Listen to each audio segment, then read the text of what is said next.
Continuing on with Jamestown, we get on into another hypothetical question on another key event in English colonial and American history, Bacon's Rebellion. This event has always fascinated me due to its key importance in history and the impact it has had on both American slavery and treatment of freed black men and natives in the South. This event is largely responsible for the mistreatment of black slaves thanks to a divide-and-conquer strategy made by the elites to separate freed black and black indentured servants from white ones by building a racialized social hierarchy where freed blacks had no rights to whites and awarding certain privileges to white indentured servants. The black population would remain an underclass or simply outright enslaved. Meanwhile, poor whites would support this endeavor as they were not in the bottom of the social hierarchy, all in accordance to the planter class plans to make sure poor blacks and whites would never unite to fight or challenge the wealthy planter class.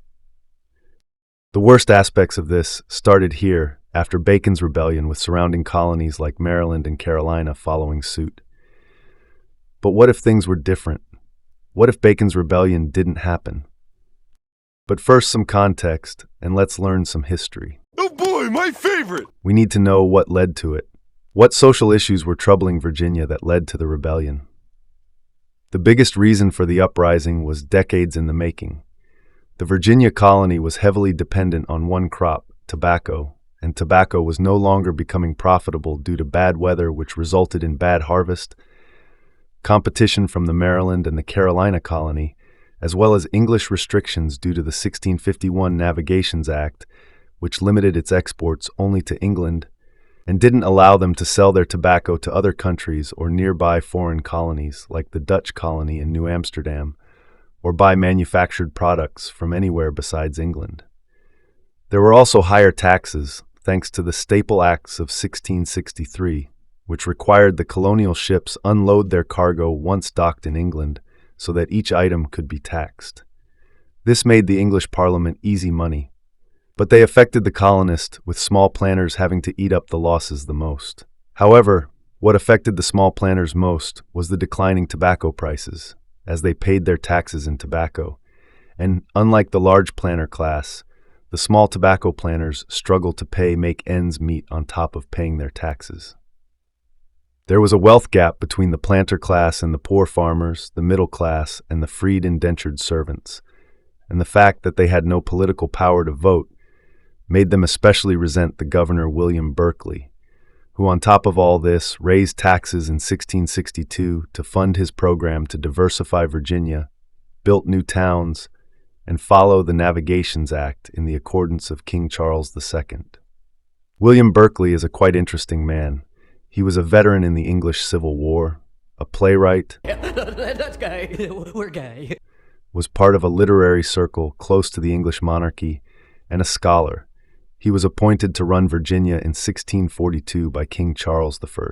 He promoted trade with the natives and encouraged expanding the colony, and enabled the General Assembly to develop in the mature parliamentary body that legislated the interest of the plantation-owning families in Virginia. But he was removed in 1652 due to the monarchy being overthrown, and returned to power when Parliament re-established the monarchy under King Charles II in 1660. But his attempt to diversify the Virginian economy wasn't panning out to be, and he was forced to increase taxes in 1662. The monarchy was not pleased with his work and faced decreasing support from the crown. Relations with the natives strained, with attacks being more common, and the common people, especially those in the frontier, doubted their leaders' means to lead them. The colonists wanted to push the natives out or kill them if need be. Berkeley refused, as he wanted a peaceful relationship with the more friendlier Indian tribes. Nathaniel Bacon, by contrast, arrived in Virginia in the summer of 1674, just 2 years before the uprising. He was sent by his father after he was accused of trying to steal someone's inheritance, and to save the family name, he sent Nathaniel to Virginia. He was Berkeley's wife, Frances Culpeper, cousin, and Nathaniel had a lot of money, as he was given 1,800 pounds of silver sterling by his father to start a new life, which was between 350,000 to 500,000 British pounds in today's money. He bought an 820-acre plantation called Curl's Neck in the frontier by the James River in what's now east of Richmond around August 1674. But at the time, it was a region where the settlers and the indigenous natives clashed with one another. The colonists were afraid of tensions flaring to war, similar to King Philip's War in Massachusetts that was occurring around the same time. Meanwhile, the natives were angry with Berkeley for allowing the colonists to cross into their established boundaries. In March 3, 1675, Bacon was appointed by Berkeley in the House of Burgesses, holding a seat. As Nathaniel got wind of what was going on in the frontier, he began to talk to Berkeley about the issue for the sake of his neighbors. Their relationship slowly started to sour. But things set into motion in July 1675, when a quarrel started by Thomas Matthew, a merchant planter, began over some Indians from the Dogue tribe tried to steal his livestock, and Matthew responded by killing several of them. The Virginia militia did a retaliatory raid on the Dogue tribe but mistakenly attacked the friendly Susquehannocks, which caused even more Indian raids into the frontier. Berkeley tried to solve the issue diplomatically by setting a meeting, but it ended in disaster and the death of several tribal chiefs. The colonists didn't know what to do next. This is where Nathaniel Bacon comes in. In March 1676, the General Assembly agreed to go to war, but only against the hostile tribes, and wanted to make fortifications with taxes of the poor, and only sent 500 soldiers to defend their forts, which made tensions worse. Poor farmers, middle-class farmers, enslaved and indentured servants were frustrated over the lack of effective response, with the government only willing to defend a worthless fort in Point Comfort, but not defend its poorest citizens. Meanwhile, the Assembly limited trade with Indians, which only hurt independent traders, who now no longer were able to trade individually and needed to be monitored by a government commission. Meanwhile, favored traders who were friends of Berkeley were not as affected, which further fueled accusations of corruption. By then, tensions already got out of hand with the Dogue and Susquehannock causing harm, and Nathaniel was bitter towards Berkeley, as he believed he was picking favorites, especially after asked for a commission to form a militia and raid and attack the natives, which Berkeley refused, and Bacon lost an overseer so close to his quarters from the natives. Meanwhile, Berkeley was pissed at him for his involvement in healing. In September 1675, when Bacon seized some friendly Appomattox Indians, which Berkeley rebuked him for, rebellions set in motion and Bacon's rise to power. Many of the poor and middle class rallied around the charismatic Nathaniel and was elected general by an independent band of local Indian fighters, as he promised to bear the cost of the campaign. Their goal wasn't just to destroy the violent Doug or the enraged Susquehannock causing mayhem, but kill or push all natives out of the colony. He fought the Pamunkes, driving them out of their nearby land, which Berkeley responded by sending 300 men to Nathaniel's headquarters in Henrico County. Nathaniel retreated into the forest with 200 men somewhere else to set up his meetings. Berkeley then made 2 petitions to mark Bacon as a rebel and to pardon anyone else who was on his militia to encourage them to surrender peacefully, and was removed of his council seat that he was awarded the previous year, but would be given a fair trial. He didn't took the bait, and instead, he next attacked the camp of the friendly Occoneechee Indians on the Roanoke River, the border between Virginia and North Carolina, and took their store of beaver pelts.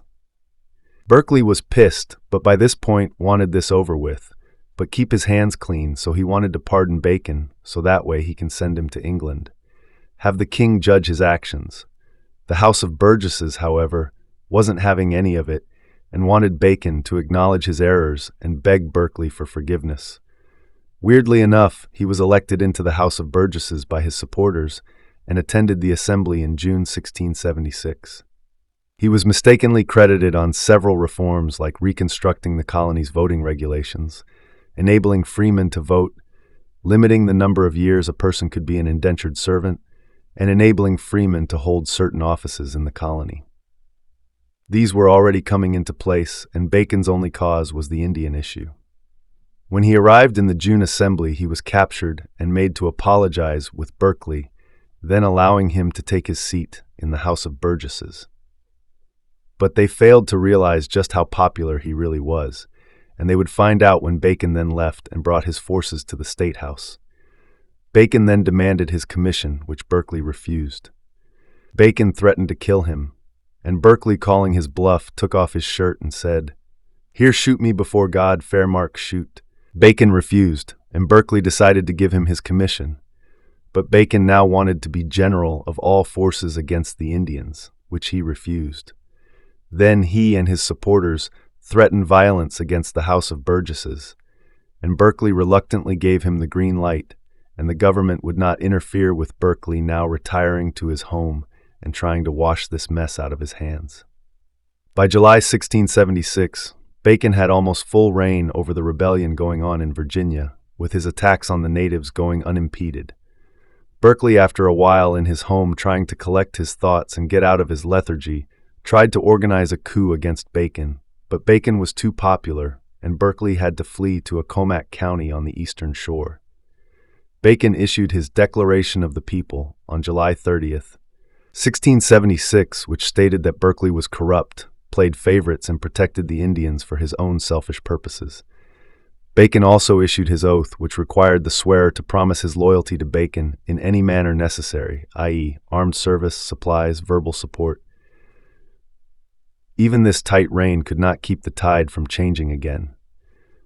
Bacon's fleet was first and finally secretly infiltrated by Berkeley's men and finally captured. This was to be the turning point in the conflict, because Berkeley was once again strong enough to retake Jamestown. Bacon then followed his sinking fortunes to Jamestown and saw it heavily fortified.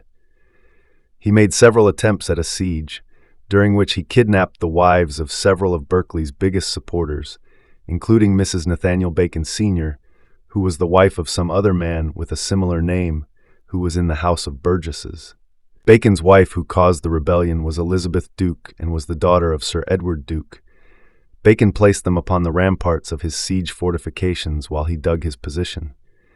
Infuriated, Bacon decided to burn Jamestown to the ground on September 19, 1676. He did save many valuable records in the State House. By now, his luck had clearly run out with this extreme measure, and he began to have trouble controlling his men's conduct as well as keeping his popular support. Few people responded to Bacon's appeal to capture Berkeley, who had since returned to the eastern shore for safety reasons. On October 26, 1676, Bacon abruptly died of the dysentery and phthiriasis. His body was never found, and very likely his soldiers burned his contaminated body. His death inspired this little ditty, "Bacon is dead. I am sorry at my heart that lice and flux should take the hangman's part." Shortly after Bacon's death, Berkeley regained complete control and hanged the major leaders of the rebellion. He also seized rebel property without the benefit of a trial. All in all, 23 persons were hanged for their part in the rebellion.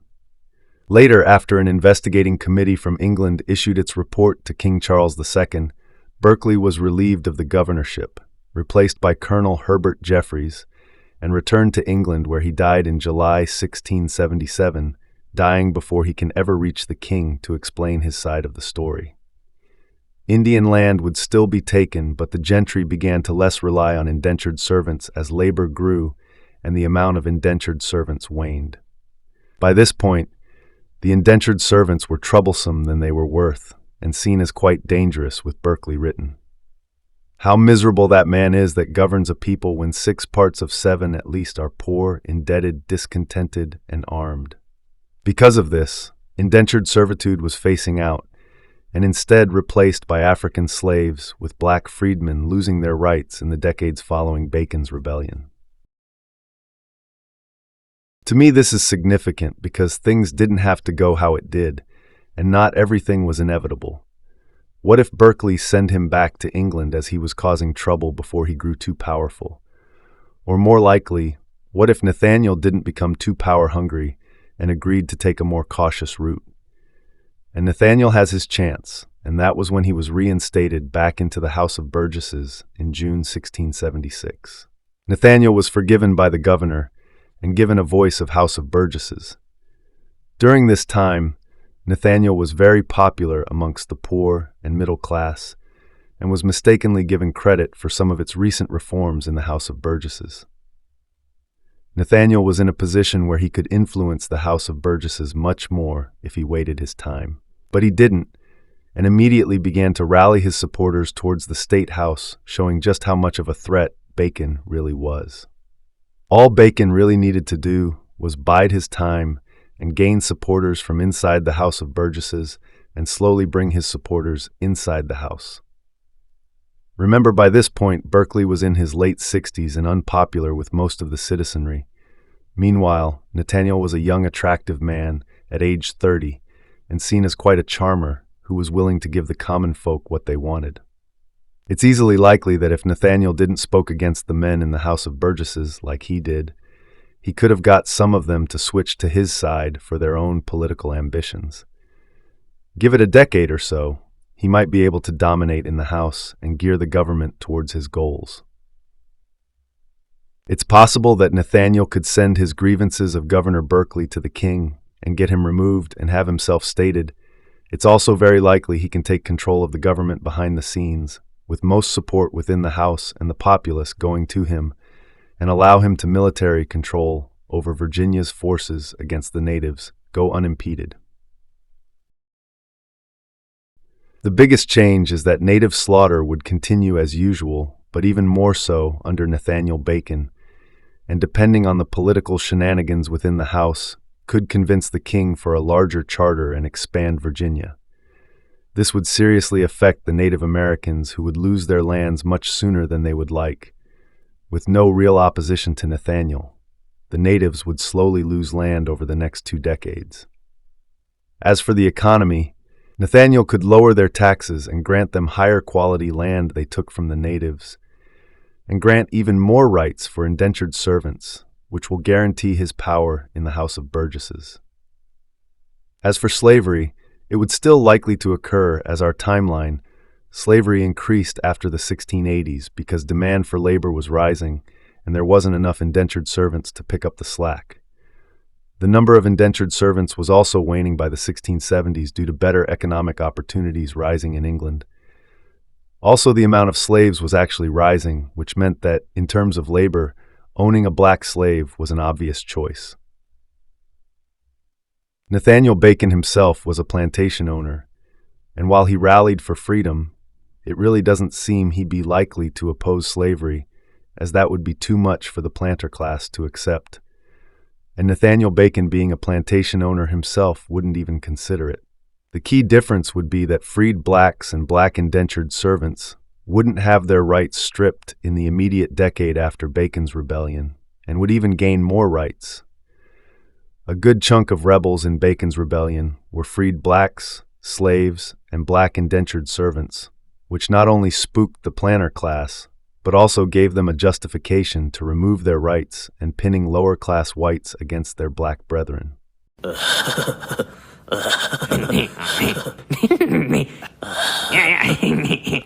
It's possible that Nathaniel, while supportive of slavery, would remove some of Virginia's slave codes that predates him, as the black freedmen and indentured servants, once becoming property owners, will become a new bloc that will rally for him in his bid against Berkeley.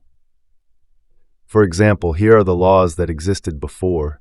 In 1676, 1662 child slave status was determined by mother's side rather than males. 1667 baptism of slaves do not exempt them from bondage. 1669 Virginia passes an act regarding the casual killing of enslaved people. 1670 no way Negroes nor Indians to buy Christian servants. They couldn't hire white servants. 1672 Negroes and slaves belong in the same class.